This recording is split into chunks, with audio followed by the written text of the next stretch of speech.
دي إنسانة بسيطة نفسها تعيش حياتها وتحب وتتحب زي أي بنت طبيعية، فتقوم تحب نفسها وتدخل علاقة مع نفسها فتخلف نفسها. ده جون، إنسان غلبان الدنيا شالته وحطته، بيقابل نفسه فبيحب نفسه، فبيلعب الغمضة مع نفسه فبيخلف نفسه. ده بقى ضارب من كله، ضارب حي، حياته جحيم وملهاش زي. بيحاول يعمل حاجة صح فيقوم معرف نفسه على نفسه، يقوم خاطف نفسه عشان تبقى نفسه. عم ضارب ده بيشتغل بارتندر في حانة سنة 1970، وبيتابع على CBC إكسترا أخبار شخص اسمه المفجر عمل عملية إرهابية في نيويورك قتلت آلاف الأشخاص. وأثناء ما عم ضارب قاعد بيشتغل وقاعد بيوزع ذنوب في أمان الله، بيدخل جون الحانة وهو مهموم وحزين ومتضايق. فراح ضارب قال له فين الكمامة بتاعتك يا أستاذ؟ فجون قال له والله لو سمعت قصة حياتي هتعذرني. وبدأ جون يحكي له ويقول له كان يا مكان وأنا بنت صغيرة زمان. فضارب اتخض كده وقال له بنت؟ فجون قال له أنا كنت بنت وبقيت واد ومن غير تريقة، مش ممكن أبقى عند ربنا أحسن منك؟ وبيحكي له إنه زمان لما كان طفلة صغيرة اتحطت على باب دار أيتام سنة 1945 وسموها جين. وابتدت بقى البنت تكبر وجسمها يفور وعقلها يدور، وبتحلم امتى تنط السور بتاع الدار وتمشي من هناك. وفي يوم بيروح يزورها في الملجأ واحد اسمه روبرتسون، بيقول لها انه جاي من منظمة خاصة بأبحاث الفضاء اسمها سبيس كورب،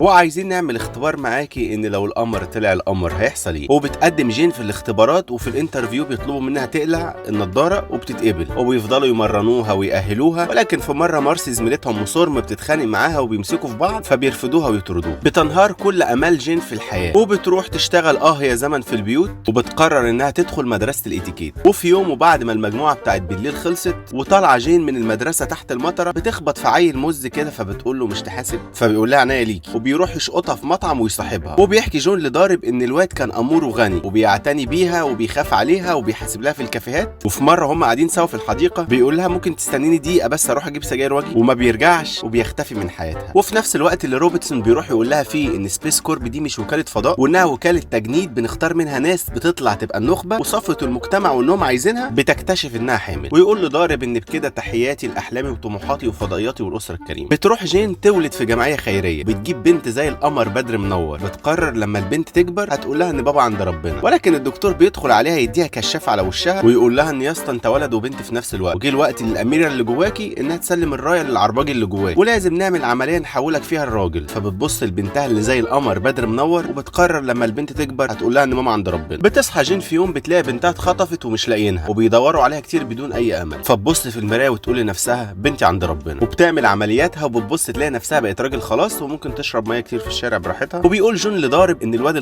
اللي عرفه وحبه هو ده اللي عمل فيها كل ده، وهو اللي دمره، وانه لو شافه لازما هيقتله. فقال له لو جبته لك في شوال هتعمل فيه ايه؟ فقال له هوديه عند ربنا. فقام ضارب قال له بص بقى يا سيدي الناس، انا شغال مع روبرتسون، وروبرتسون طلب مني ان اساعدك، وهو اللي زرعني في البار ده، وبيقول له انه هيوديه عند الشخص اللي دمر حياته. وبياخده المكان مهجور ويديله مسدس ويقول له وريني شطارتك بقى هتعمل ايه. ويطلع ضارب البيانولا بتاعته ويقول له دي آلة زمن، وبياخده لسنه 1963 نفس الزمن اللي قابلت فيه الراجل، وبيقول له انه واحد من ضمن 11 عميل زمني مهمتهم يمنعوا الجريمه قبل ما تحصل. فجون قال له انت كده مش بتساعدنا ارتكب جريمه قتل؟ فقال له وتيجي ايه جريمه القتل جنب جريمه الحب والعشق. وبيقول له انه لو قتل الشخص ده هياخده يقابل روبرتسون عشان ممكن يبقى عميل من العملاء وينضم لفرقه العداله عشان يساعدهم في القبض على المفجر الارهابي. وبيقول له ان الشخص ده عند مدرسه كليفلاند كوليدج. بيطلع جون على المكان والزمان اللي حدده ضارب، وبيفضل يركز مع الناس كده عشان يقفش الواد. فتقوم جينا تطلع من المدرسه تحت المطره بعد ما المجموعه بتاعت بالليل خلصت، وتقوم خابطه فيه وتقول له مش تحاسب؟ فبيقول لها عناية ليكي، ويقوم باصص لها كده ويتصدم. فتقول له مالك في ايه؟ فيقول لها انت عارفه انك نسخه من حبيبتي اللي ماتت في حادثه عربيه؟ انت ازاي حلوه كده؟ يخرب بيت جمال امي. وبنكتشف ان جون هو نفس الشخص اللي بيدور عليه عشان يقتله، وان هو نفسه اللي دمر نفسه واتجوز نفسه، وان جين حبت نفسها ولعبت الغميضه مع نفسها فخلفت من نفسها. وبيروح روبرتسون يقابل ضارب يقول له انا عارف ان ده صعب عليك بس انت لازم تعمل الخطوه اللي بعد كده. فيقوم ضارب يسافر بالزمن ويروح يسرق البنت الصغيره بنت جون ويرجع بيها لسنه 1945 ويحطها على باب دار ايتام فبيسموها جين. وبتبتدي البنت تكبر وجسمها يفور وعقلها يدور، وبتحلم امتى تنط السور بتاع الدار. وبنكتشف ان جين هي بنتها، هي نفسها، هي حبيبها، هي امها، وانها اتجوزت نفسها وخلفت نفسها من نفسها، فنفسها كبرت وشافت نفسها فحبت نفسها فاتجوزت نفسها وخلفت نفسها. وقالت لما بنتي تكبر وتسالني عن شجره العيله اقول لها تفهمي كل حاجه لما تروحي عند ربنا. وفي مره هم قاعدين في الحديقه بيقول جون لجين انت عارفه ان انا لو قتلتك ابقى بنتحر؟ قالت له قلبي يا رب. قال لها لا والله انا بتكلم بجد. وبيظهر ضارب لجون ويشاور له من بعيد انه عايز. فيقوم جون يقول لها ممكن دقيقه بس اروح اجيب سجاير واجي. وبيروح يتخانق مع ضارب ويقول له انت بتعمل معايا كده ليه؟ فبيقول له ان انت قلت لي انك هتقتل الشخص اللي دمر حياتك لو انا وديتك ليه وسبتك تختار. فجون قال له اضرب نار، وبيرفع عليه المسدس ويقول له انت مين يا عم انت؟ فضارب قال له انت يعني مش عارف؟ فجون قال له لا ما تهزرش بتقول ان هم جايبين بطل غيري في الفيلم ده. فضارب قال له انا انت يا حسن. فبيطلع ضارب هو جون بس في المستقبل. فبكده ضارب خطف نفسه واتجوز نفسه ودمر نفسه وساعد نفسه وخان نفسه وخلف نفسه، وقال له ان الاحداث دي لازم تحصل بالترتيب غصب عننا كلنا. وبياخدوا ويسافروا بالزمن 22 سنه عشان يقابلوا روبرتسون. فجون بيدخل العنايه المركزه عشان المسافه كانت كبيره اصلها، وروبرتسون بيروح يدي ضارب معلومات عن المفجر اللي عايزين يقضوا عليه. وبيسافر ضارب لسنه 1975 بعد ما بيقدر يوصل للمفجر وبيروح له المكان بتاعه. فبيكتشف ان المفجر هو نفسه بعد ما بيكبر، هو جون، هو جين، هو حسين، ما جاتش عليه يعني. فالمفجر بيشوفه كده ويقول له انت عارف انك شبه حبيبي اللي مات في حادثه عربيه؟ ويفضل المفجر يشرح له ان كل ده بيحصل للمصلحه العامه، ويقول له انا بالانفجارات دي منعت كوارث اكبر كانت ممكن تحصل. فضارب يقول له انا عمري ما هبقى انت. والمفجر يقول له انا خيبت املك، صدقني لما تكبر هتفهم، لو قتلتني يبقى الزمن هيمشي هو وهتبقى انا، فلازم تكسر السلسله دي وتسيبني اعيش، لو قتلتني يبقى انت خسرت. فضارب بيقول له انا عمري ما هبقى انت، ويقوم مموته. جون بقى بيفوق بيلاقي ضارب سايب له تسجيلات عن نفسه في المستقبل، وبيتحول لعميل سري في سبيس كورب، وبيروح عشان يبطل قنبله حاططها المفجر اللي هو اصلا جون. فيقوم المفجر اللي هو اصلا جون يضرب نار على جون اللي هو اصلا جون، فتقوم القنبله مفرقعه في وشه وحرقاه. فيقوم ضارب اللي هو اصلا جون يروح عشان ينقذ جون بعد ما اتخانق مع المفجر اللي هو اصلا جون. فيقوم جون واخد منه البيانولا ويرجع بيها في الزمن، ويصلحوا له وشه اللي اتحرق بعمليه تجميل، فتتغير ملامح وشه ويبقى ضارب حي اللي هو اصلا جون. ويقول للمفجر دورك جاي اللي هو اصلا جون. ده انا، وده بقى انا، وده اصلا انا، اما ده فاصلا انا. ما تنسوش تعملوا لنا فولو عشان تتابعوا الفيديوهات الجديده، وتعملوا فولو لابو الصحاب عشان هو اللي بيمنتج الفيديو ده، وتستنوا فيديو جديد كل يوم جمعه. سلام.